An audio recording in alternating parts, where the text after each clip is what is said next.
ദൈവാത്മാവ് പ്രേരണ. നീ അത് ചെയ്യരുത്, അത് പാപമാണ്, നീ അങ്ങനെ പറയരുത്, നീ അങ്ങനെ ചിന്തിക്കരുത്, നീ അങ്ങനെ ചിന്തിക്കരുത്. ദൈവം എത്രയോ പ്രാവശ്യം ദൈവാത്മാവിനാൽ നമ്മൾ നിയന്ത്രിക്കാറുണ്ട്. പക്ഷേ പലപ്പോഴും നമ്മളത് വലിയ വില കൊടുക്കുന്നില്ല. അല്ലെങ്കിൽ നമ്മൾ പാപത്തിലേക്ക് വീണ്ടും വീണു പോകും. നിങ്ങൾ മാത്രമല്ല, ഇവിടുത്തെ ടീം മെമ്പേഴ്സ് എല്ലാം എനിക്ക് ഭയങ്കര ഇഷ്ടമാണ്, ഭയങ്കര ഇഷ്ടമാണ്. നിങ്ങളെ ദൈവം എനിക്ക് തരുന്ന എല്ലാവരും ഭയങ്കര ഇഷ്ടമാണ്.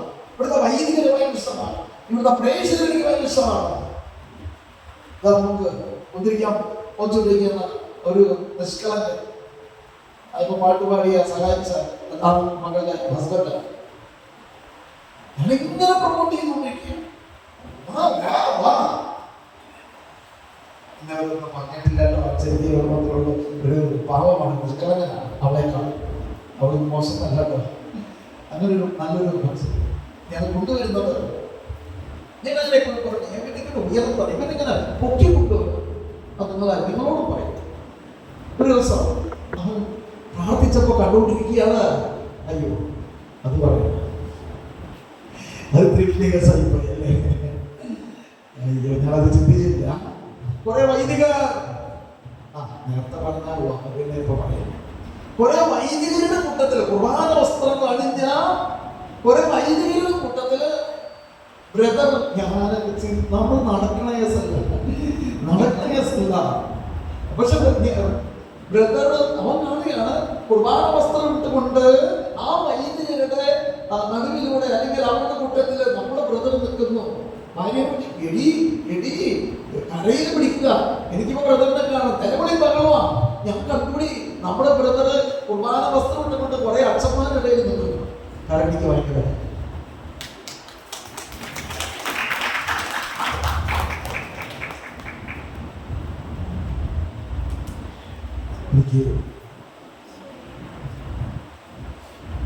വൈദികരെ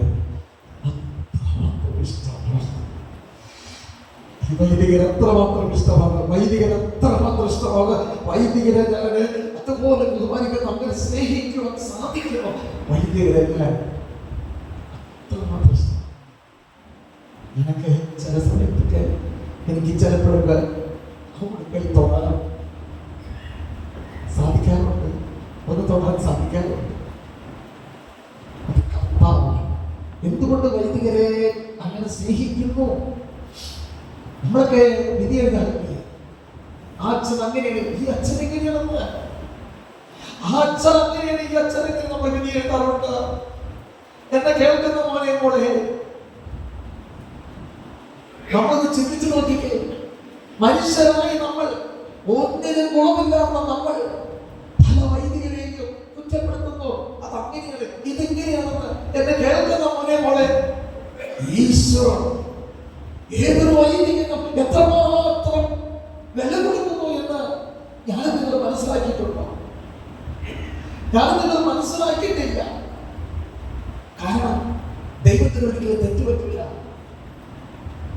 പൊട്ടനെയും ഇന്ത്യയും വെളിയിലെത്തവനും അങ്ങനെയുള്ളവരും ഇങ്ങനെയുള്ള എല്ലാം വിദ്യാഭ്യാസവും അറിവും ജ്ഞാനം അഭിഷേകം നൽകിക്കൊണ്ടാണ് ഒരു വൈദികനെ പട്ടം ലാസ്റ്റ് പട്ടം മുഴുവൻ പട്ടം കൊടുക്കുന്നത്, തെരഞ്ഞെടുക്കുന്നത്. ഒരു കഴിവില്ലാത്ത വിശുദ്ധ ജോൺ മരിയ വികാരിക്ക് ഒരു കഴിവില്ല നമ്മൾ ജനം പ്രഖ്യാപിക്കുന്നു. എന്നാൽ ദൈവത്തിന് തെറ്റുപറ്റില്ല. ദൈവം എല്ലാവരും നടക്കാത്ത ഒരു ഇടവകയെ, ഒന്നും ചെയ്യാൻ പറ്റാത്ത ഒരു ഇടവകയാണ് അദ്ദേഹത്തിന് കൊടുത്തത്. അദ്ദേഹം നല്ലൊരു പെർഫോമറാണ് ആയി. ആ ഇടവ നന്നായിട്ട് വിളിച്ചു. അതിലൂടെ അദ്ദേഹത്തിന് ഒരു വിശുദ്ധ പദവിയിലേക്ക് പറയാൻ സാധിച്ചു. കാരണം നന്നായിട്ട് അദ്ദേഹം പ്രവർത്തിക്കുന്ന അനേകം മക്കളെ പല സന്ദർഭത്തിൽ കൊണ്ടുവരാനായിട്ട് അദ്ദേഹത്തിന് സാധിക്കും. എന്നെ കേൾക്കുന്ന മോനെ പോലെ ഇന്ന് നീ തകർന്നവനായിരിക്കാം, ഇന്ന് നീ പാപത്തിന്റെ ബന്ധനത്തിൽ കിടക്കുന്നവനായിരിക്കാം, നിനക്ക് കടഭാരത്തിന്റെ നടുവിലായിരിക്കാം നീ. ഒരു പക്ഷേ ഇത് നിന്നെ ഒരു വിശുദ്ധനാക്കുവാൻ, നിന്നെ ഒരു വിശുദ്ധ പദവിയിലേക്ക് കൊണ്ടുവരുവാൻ എന്നെ കേൾക്കുന്ന പോലെ ദൈവം നിനക്ക് ഒരു ചാൻസ് തന്നിരിക്കുന്നതാണെന്ന് നീ ചിന്തിക്കുന്നുണ്ടോ? നീ ചിന്തിക്കുന്നുണ്ടോ? ദൈവം നിനക്ക് ഒരു വിശുദ്ധനാകാൻ വേണ്ടി നിനക്ക് തന്നേക്കുന്ന ചാൻസ്. എത്ര പേര് അത് സ്വീകരിക്കുന്നു? എത്ര മക്കൾ അത് മനസ്സിലാക്കുന്നു? എല്ലാവരും എനിക്കറിയാമോ, വർഷങ്ങൾക്ക് മുമ്പ് ഞാനിതാരോട് പറയാറില്ല, താമസമുള്ള ധ്യാനങ്ങൾ നടത്തി 56,000 രൂപയ്ക്ക് പലിശ കൊടുത്തുകൊണ്ടിരുന്നു. ഞാൻ ഇന്നവരും പറഞ്ഞില്ല, ഇവിടെ ആരും കേട്ടിട്ട് പോലും ഉണ്ടാവില്ല, പറയാറില്ല. പക്ഷേ അതിന്റെ നടുവിൽ നിന്നുകൊണ്ട് ഞാൻ ആനന്ദിക്കാറുണ്ട്. എന്റെ ഈശോയ്ക്ക് വേണ്ടി എനിക്ക് അങ്ങനെ സാധിക്കുന്നുണ്ടല്ലോ എന്ന് ഞാൻ ആനന്ദിക്കാറുണ്ട്. ദൈവവേല ചെയ്തിട്ട് ചെല്ലുമ്പോൾ സ്ഥാപനങ്ങളിലും വാഹനങ്ങളും തകർന്നു പോയിരിക്കുന്ന അവസ്ഥയില്ല.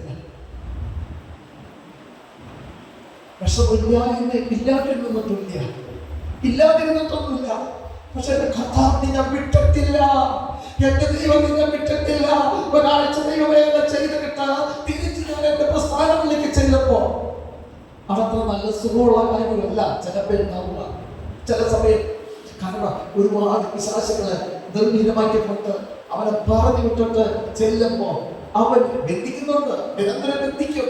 ചിലതൊക്കെ അങ്ങനെ ബന്ധിച്ചാലും ചില സമയത്ത് അല്ലെങ്കിൽ ഞാൻ ബന്ധിക്കാൻ മറന്നുപോയാലോ ചില സമയങ്ങളെല്ലാം അത് എവിടെയെങ്കിലും ഒരു വഴി ചില വന്നുപോകാം. ചിലപ്പോഴൊക്കെ അതിനെ ബന്ധിക്കാറുണ്ട്. അപ്പോ ഒക്കെ കുഴപ്പമില്ല. ഇന്ന് നീ തകർന്നവനാണോ? ഇന്ന് നീ കടബാധ്യതയെ മുങ്ങിക്കിടക്കുന്നവനാണോ?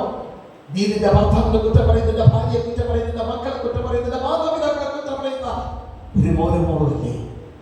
എന്തിനാണ് മറ്റുള്ളവരെ കുറ്റം പറയുന്നത്? കുറ്റം പറയാൻ എനിക്ക് നിനക്കും എന്ത് മേന്മയാണുള്ളത്, എന്ത് യോഗ്യതയാണുള്ളത്? റോമ 2:1. അല്ലയോ മനുഷ്യ, നീ ആര് തന്നെയായിരുന്നാലും മറ്റുള്ളവരെ വിധിക്കുമ്പോൾ നീ നിന്നെ തന്നെയാണ് വിധിക്കുന്ന. അതേ കുറ്റം ചെയ്യുന്ന മനുഷ്യ ദൈവത്തിന്റെ ന്യായവിധിയിൽ നിന്ന് ഒഴിഞ്ഞു മാറാൻ നമുക്ക് സാധിക്കുന്നുവോ? ഒരിക്കലും. കണ്ണീരോടെ നമുക്ക് പ്രാർത്ഥിക്കാം.